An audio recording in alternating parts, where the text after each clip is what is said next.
Hello friends, आज आम discuss करिबा क्लाइमेट चेंज बा जलवायु परिवर्तन। तो आपण माने जानिथिबे जलवायु परिवर्तन किभଳି भाबरे प्रभाव पडुछि। तो आमे सेही विषय रे आज डिस्कस करिबा। तो प्रथमे जानिबा जलवायु परिवर्तन कोन, जलवायु काहेकि परिवर्तन होउछि, तार मूल कारण कोन, आउ केउ कारक जोथ पई हमर क्लाइमेट चेंज होउछि बा आमे जलवायु परिवर्तन होउछि बोले आमे कहबा। जेमती आपण माने देखि पारथुए कोन कोन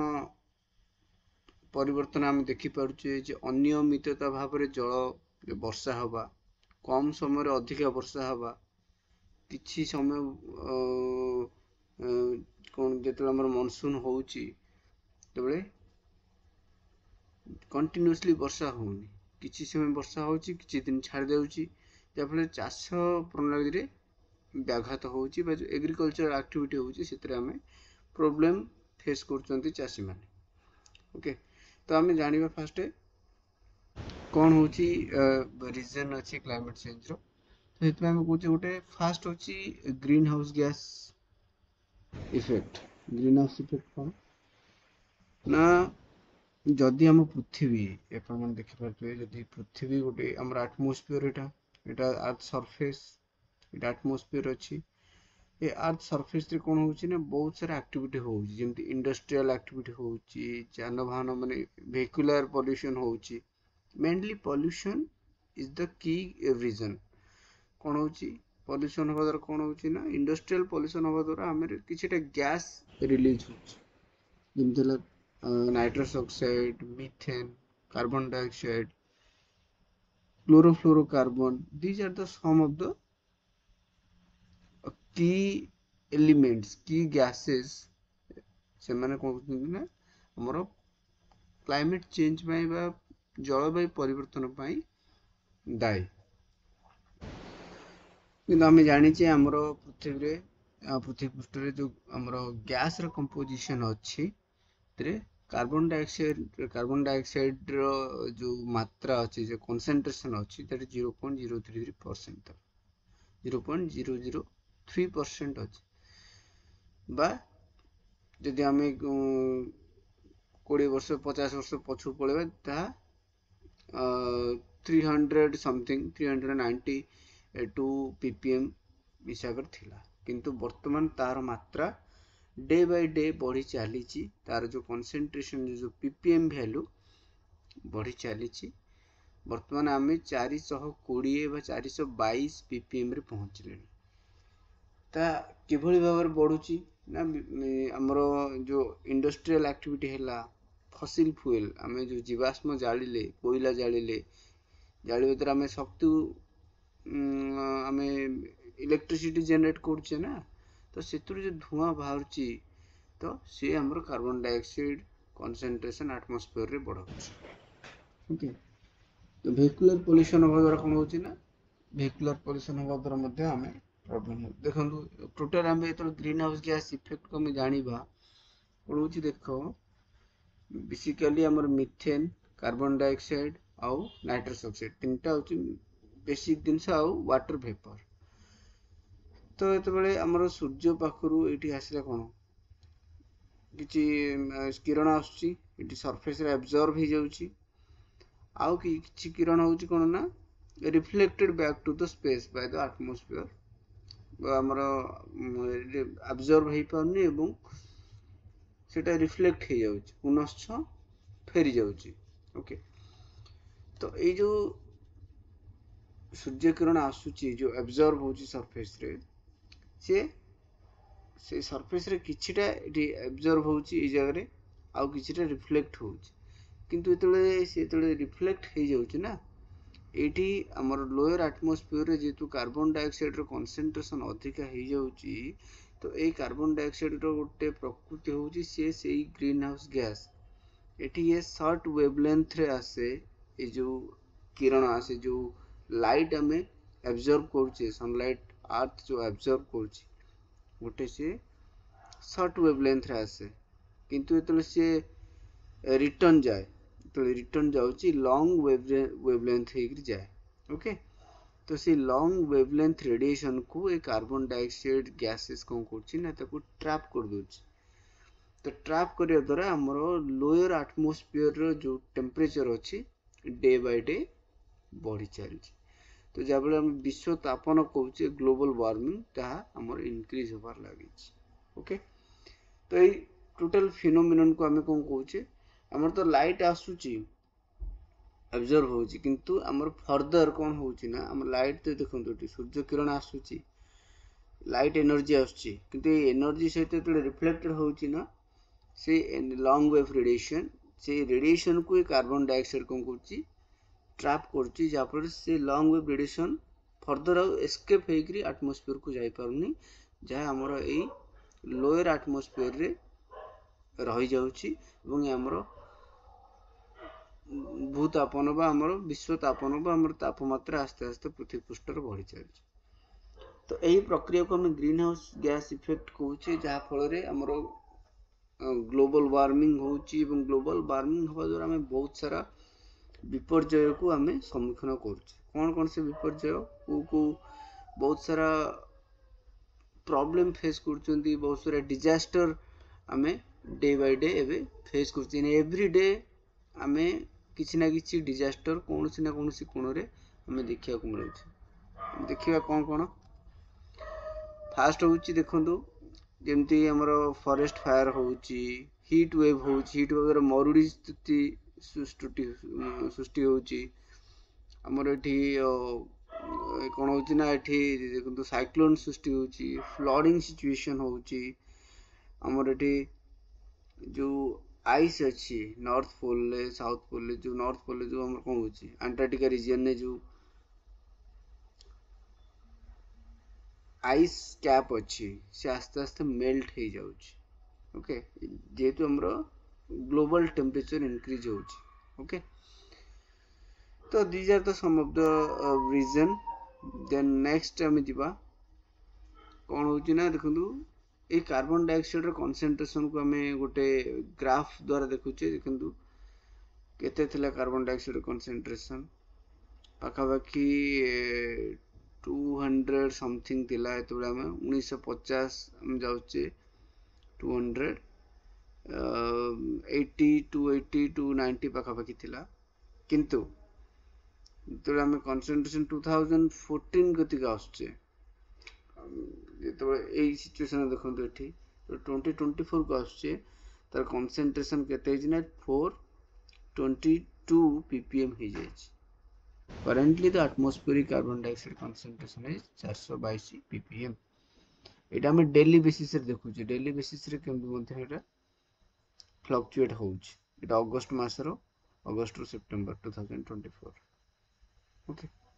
तो किबोली बाबरे हमरो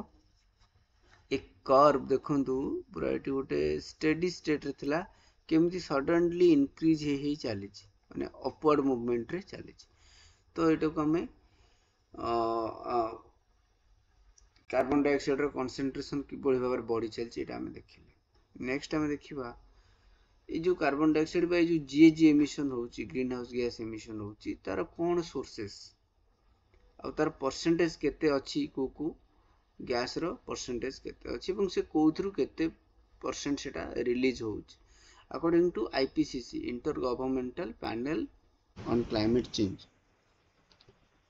ता रिपोर्ट 2022 अनुसार जे कोन को देखंतु ये होची तार ग्राफ ओटा फ्लोरिनेटेड गैस रहउची तार परसेंटेज केते परसेंट 4% समथिंग जा भी रहउची देखंतु जेमति हमर एठी हला मीथेन गैस 18% रहला। Okay, net carbon dioxide from the land use land cover change जो land use land cover change कोन होचे ना हमें फॉरेस्ट को काटी दोचे एठी हमरो कोनोसी बिल्ट अप लैंड करचे कोनोसी हमरो इंडस्ट्रियल सेटअप करचे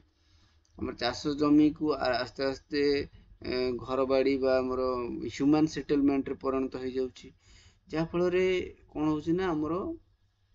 जो लैंड यूज जो लैंड टा जोत पे यूज होबा कथा से चेंजेस हो जाउची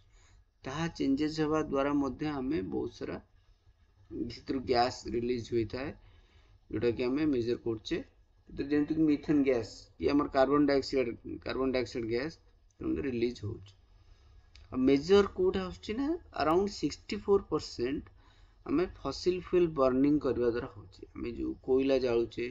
कि हम पेट्रोलियम जाळुचे नेचुरल जो जहाँ भी मेन फॉसिल फ्यूल हम बर्न करचे এবং সেতুরু আমি ইলেকট্রিসিটি জেনারেট করছে एनर्जी रिलीज माने एक्सट्रैक्ट करचे आमे तो सेतुरु आमे 64% सेटा हमर कार्बन डाइऑक्साइड कंट्रीब्यूट करचे एटमॉस्फेयर रे ओके नेक्स्ट हम देखिबा carbon dioxide emissions from agriculture यदि आमे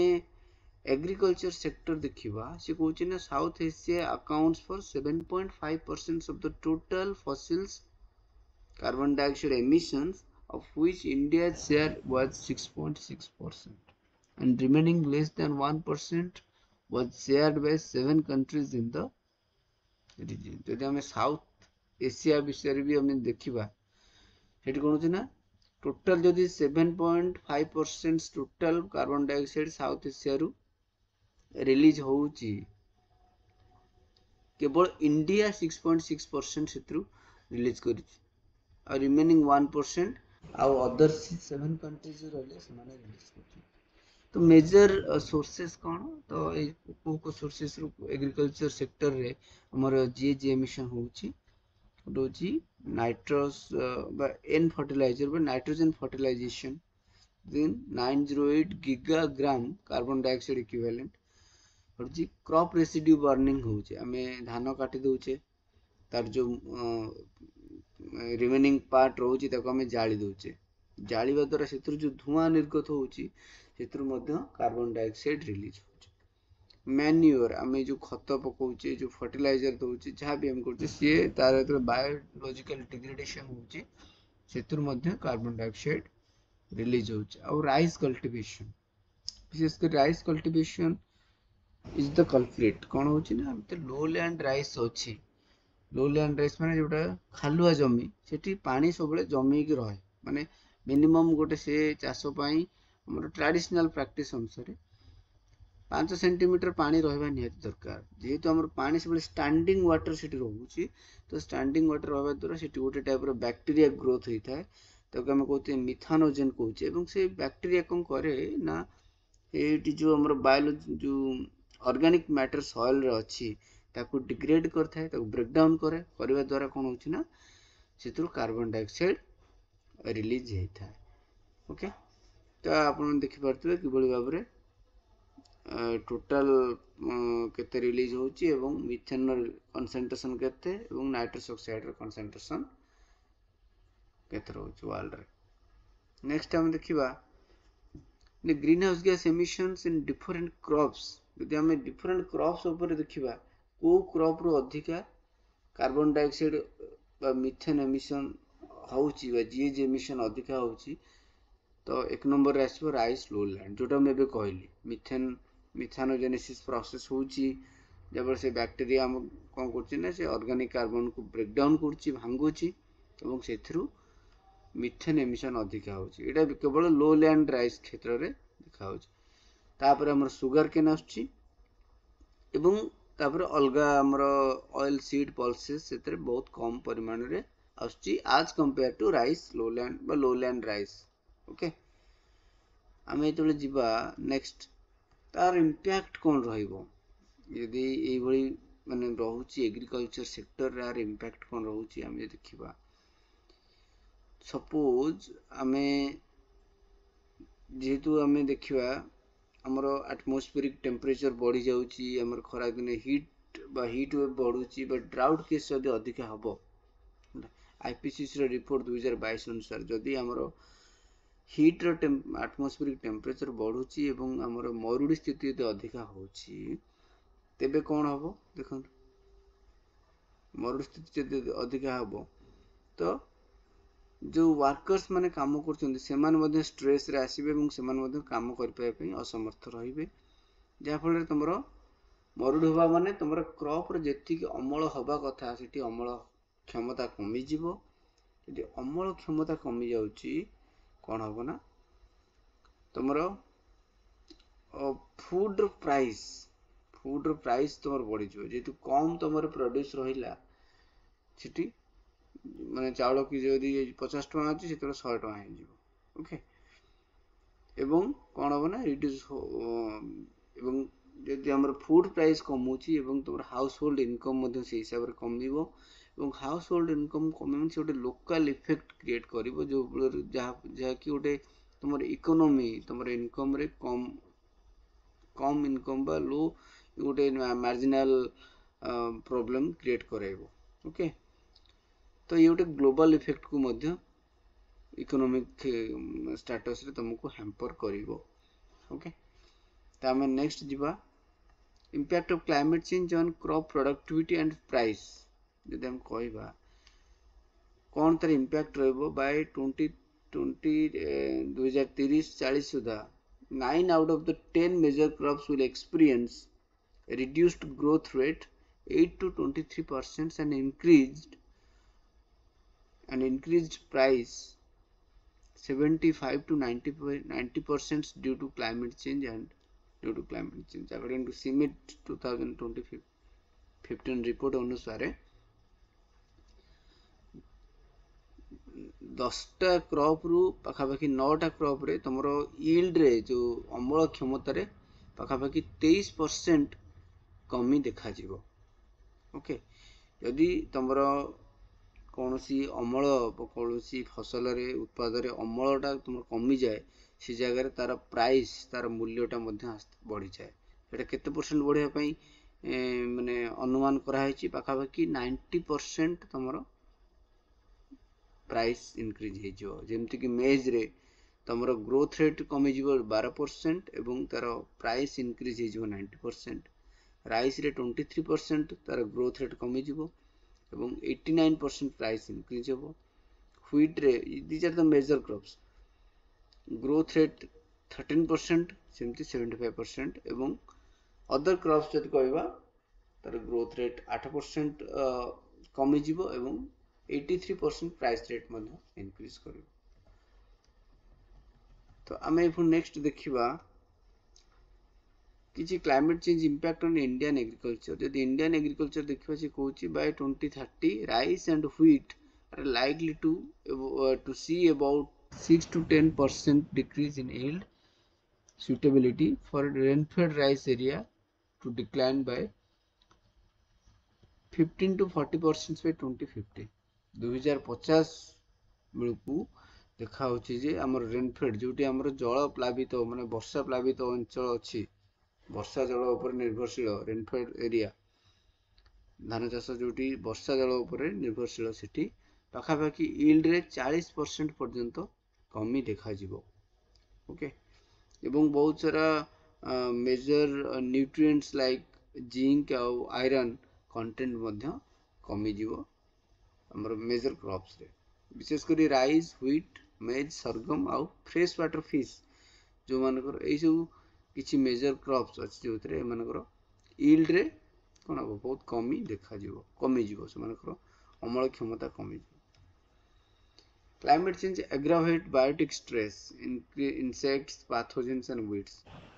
बहुत सारा हमें देख पारि देखुछंती एटा होय हमर लोकोस्ट अटैक होउची किबोली भाबरे हमर